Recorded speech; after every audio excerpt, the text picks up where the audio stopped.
اقبال نے کہا ہے نیست پیغمبر ولیکن در بغل دارت کتاب، کتاب تھی اس کے پاس. جیسے کہ آپ کو معلوم ہے کہ محمد عربی صلی اللہ علیہ وسلم کا انقلاب اگر اسے ٹریس کریں گے تو وہ قرآن کے ذریعے سے وجود میں آیا، اتر کر ہرا سے سوئے قوم آیا اور ایک نسخے کی کیمیا ساتھ لایا. بہرحال اگرچہ قرآن کا تقابل کرنا داس کیپیٹال سے یا داس کیپیٹال کا تقابل کرنا قرآن سے یہ تو میرے نزدیک نامناسب ہے، لیکن یہ کہ آپ اس اعتبار سے ضرور نوٹ کیجئے کہ واقعتاً ایک کتاب ہے جس نے یہ عظیم انقلاب بولشوک ریولوشن برپا کیا. لیکن مارکس ہوں یا اینجل صاحب ہوں، دونوں رائٹرز تھے، بس مفکر تھے. انہوں نے اپنی کتاب لکھی جرمنی اور لندن میں بیٹھ کر، اور جرمنی اور لندن میں اس انقلاب کا کہیں وجود ہی نہیں واقع ہوا. وہ خود اپنی سرکردگی میں، اپنی قیادت میں کسی ایک گاؤں میں بھی انقلاب برپا نہیں کر سکے. انقلاب آیا کہاں؟ تیسرے تیواڑے اللہ میاں کے پچھواڑے کس قدر دور روس میں انقلاب آیا. بولشوک پارٹی، مونشوک پارٹیز ان کے ذریعے سے، اور عین وقت پر چونکہ ایگزائل میں تھے، جیسے کہ خمینی صاحب ایگزائل میں تھے اور عین وقت پر آ کر انہوں نے جو ایران میں ہنگامہ جاری تھا اس کی قیادت اپنے ہاتھ میں سنبھال لی. اسی طرح عین وقت پر لینن آیا ہے اور اس نے آ کر قبضہ کیا ہے، ہائی جیک کیا ہے قیادت کو اور انقلاب برپا کر دیا. اس تناظر میں دیکھیے محمد عربی صلی اللہ علیہ وسلم ایک فرد واحد کی حیثیت سے اپنی دعوت کا آغاز کرتے ہیں.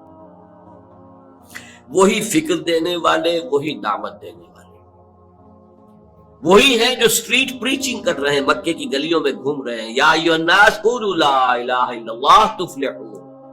سٹریٹ پریچنگ گلیوں میں، جیسے حضرت عیسیٰ علیہ السلام سٹریٹ پریچنگ کرتے تھے. وہی ہیں جو کبھی اپنے رشتہ داروں کو جمع کر رہے ہیں اور ان کے سامنے دعوت پیش کر رہے ہیں کھانا کھلا کر.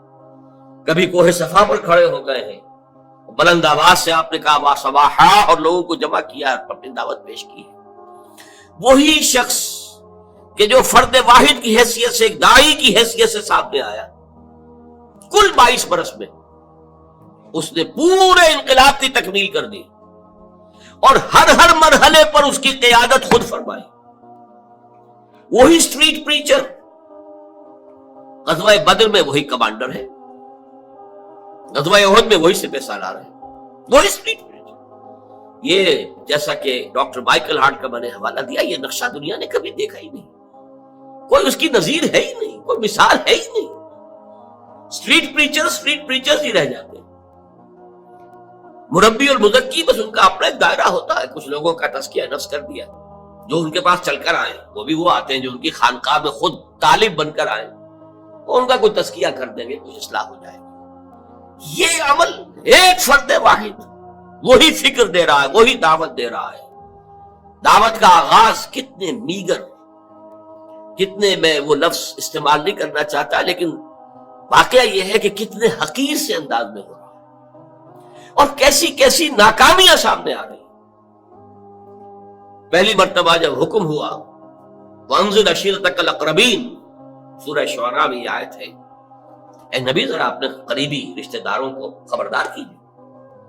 حکم دیا حضرت علی کو، وہ آپ کے زیر کفالت بھی تھے، زیر تربیت بھی تھے، اور پھر وہی نوجوانی کا عالم تھا، تو گویا کہ گھریلو سامان لانا، اس کا بندوبست کرنا انہی کے ذمہ تھا. ایک دعوت طعام کا اہتمام کرو اور تمام بنو ہاشم کو بلا. اہتمام ہوا، تمام بنی ہاشم جمع ہو گئے، کھانا لوگوں نے کھا لیا. اب حضور کھڑے ہوئے اپنی بات کہنے کے لیے، تو کچھ لوگوں نے ہوٹنگ کی، کچھ نے فکرے چست کیے، کچھ نے شور مچایا، اور مجمع جو ہے وہ چلا گیا اور حضور اپنی بات کہہ بھی نہیں سکے.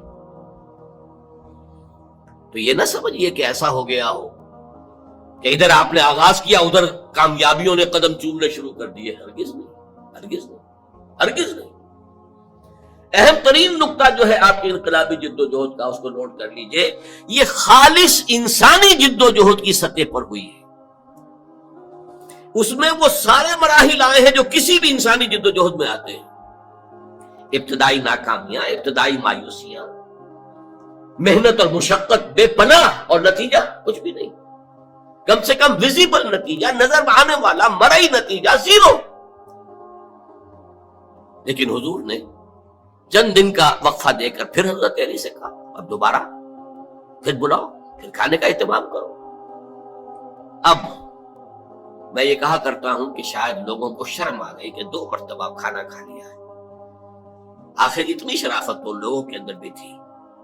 اب بہرحال ان کا حق بن گیا ہے کہ ان کی کوئی بات ہم سن لیں۔ حضور نے اپنی دعوت پیش کی، بڑا عظیم خطبہ ہے جو آپ نے، نہایت جامع، نہایت مختصر، نہایت مؤثر، لیکن اس وقت میں اس کی تفصیل میں نہیں جا سکتا۔ بہرحال اب یہ کہ لوگوں نے سن لیا، لیکن پورے مجمع کو سانپ سون گیا، کوئی بول ہی نہیں رہا، چپ۔ حضرت علی کھڑے ہوتے ہیں اور وہ پہلے سے اپنے تھے، وہ کہتے ہیں کھڑے ہو کر اگرچہ میں سب سے کم عمر ہوں، اگرچہ میری ٹانگیں پتلی ہیں، اگرچہ میری آنکھیں دکھتی ہیں، یہ آشوب چشم کا عرضہ حضرت علی کو بچپن ہی سے تھا۔ معلوم ہوتا ہے ککروں کا جو مرض ہے جو عام طور پہ بچپن سے شروع ہوتا ہے جاری رہتا ہے۔ مختلف جنگوں کے موقع پر بھی تذکرہ ملتا ہے کہ حضرت علی کی آنکھ دکھ رہی تھی تو حضور نے اپنا لعاب دہن جو ہے ان کی آنکھ میں لگایا، جس سے ان کو سکون حاصل ہوا، پھر وہ جنگ کے میں حصہ لے سکے۔ تو یہ معلوم ہوتا ہے کہ ٹرکوما کا جو مرض ہوتا ہے وہ شاید انہیں تھا۔ اگرچہ میں سب سے کم عمر ہوں، اور اگرچہ میری ٹانگیں پتلی ہیں، اور اگرچہ میری آنکھیں دکھتی ہیں، لیکن میں آپ کا ساتھ دوں گا۔ اور پورا مجمع کھلکھلا کر ہنس پڑا کہ یہ چلے ہیں دنیا کی تقدیر بدلنے، اور یہ ہے ان کے ساتھی۔ یہاں سے آغاز ہو رہا ہے، ذرا غور کیجیے۔